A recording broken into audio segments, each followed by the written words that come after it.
What's up, welcome to Nostalgia. Dave here with a review of Brent Faiyaz's third album, Larger Than Life. Yes, Brent is back. Surprise album. No notice. Only a year and change since his last album, Wasteland, came out, summer 2022.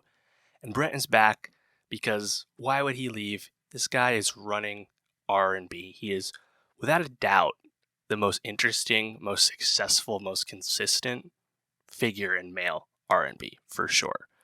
Been a big Brent fan. His album Wasteland was on my top 10 albums of 2022. The earliest single from that album, Gravity, was on my best songs of 2021, very high up there. Been a Brent guy for some time now. And Larger Than Life, it's short, 14 songs, 36 minutes, a lot of shorter tracks on this, but still feels like a full body of work, and Brent is still giving you what he does best, which is, I think, just really confident R&B music with impressive production choices and really gives you, I think, a really strong feeling. But even him, Brent, not the strongest singer in the R&B space. There are better voices out there. But Brent, he really knows how to match beats to his vocal strengths and can really give you a feeling. In this case, Timbaland, Pharrell, Neptune's vibes for sure. I mean, the first track, Tim's intro, literally has Timbaland vocals, like he's making it obvious for you too. But those 2000s R&B vibes, bringing those back, the heyday, it's pretty cool. And shout out Brent because obviously he's got so successful as while being an independent artist. I think people know this at this point. He's done amazing for himself. This year, 2023, he signed a $50 million distribution deal with the United Masters. So he's still maintaining his independence, but now has some legit industry support behind him. And on top of that, he's founded his own label and creative company, ISO Supremacy, starting to sign artists and kind of make his own, universe. It's pretty cool. So shout out Brent once again. But yeah, just kind of getting into the music here. I mentioned Tim's intro, which really gives you the 2000s R&B vibes with Timbaland vocals to top it all off. Literally living larger than life, as he tells us. And then kind of jumping right into it, the first full song, Last One Left. I love when Brent Faiyaz decides to double his vocals, almost kind of like echoing himself. I think it really elevates his singing. It sounds really cool. It's very catchy all the time. The when they speak about it part, so good. Beat-wise, it's really just kind of a simple drum line, but again, those mixing choices with his vocals, I think, go such a long way. And Missy kind of in the background on it, but Little Gray, I think, kind of jumps in on the feature and getting right into the more toxic Brent subject matter that we've come to know as well. Forever Yours, only 90 seconds long, but still like a pretty nice, quick drum tempo, fun to listen to. Best Time, this one's really strong. I love the snares on this. The sentiment, though, 82-second song, it still leaves you with, I think, classic Brentism. All the pretty girls want to be gay.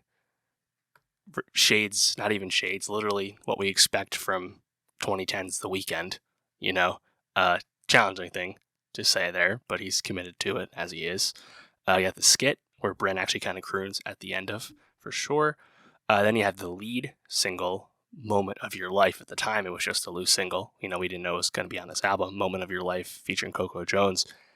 Great song. Already on my best of 2023. Spotify playlist, he'd link below for that. Love the doubling vocals from Brent on this. Once again, he sounds so good. Outside All Night, I love the keys on this. Really sounds like a movie soundtrack, kind of old-timey vibe. Where the drums kick in once Brent's vocals begin as well. Sounds great. They got A$AP Rocky on the feature. Whenever I hear A$AP Rocky, I'm always asking Rocky, please drop the new album. It's been so long. But Rocky sounds pretty good on it. Going further through it, I was even more shocked to get on this side because you have a feature from A$AP and YG Addy himself. Was not expecting that, but pretty cool song still. I think my favorite song on the record, that would be Upset, featuring Tommy Reichman and Felix. Man, this shit's hella catchy, man. I think this goes so hard. To me, this is like platonic ideal Brent, like Brent vocal performance. This is what I want from him. I think that one's great. And towards the end, you get Belong to You with Babyface Ray on the feature. Shout out Detroit. Where You At was one of the the second single. And yeah, I mean, I think that this is just another great Brent record, because Brent, at this point, I think he's really committed and confident in what his sound is, what the musical choices he likes to make. So, like, this is very rewarding, seamless, cohesive production. And Brent is so in his bag at this point at knowing what to do with his vocals, knowing how to mix them, knowing how to ride on these beats. And this is a guy who he just kind of floats at this point. Like, it sounds so good. And again, like, I don't even know who to compare him to male R&B at this point, because I think he is by far and away the most compelling figure. And the fact that he's also an independent artist who's kind of built all this up on his own, that just makes it even more cool and more exciting and more fun to root for the guy. So yeah, shout out Brent. I'm going to be revisiting this one a lot. And yeah, but let me know, how did you feel about Brent's new album, Larger Than Life?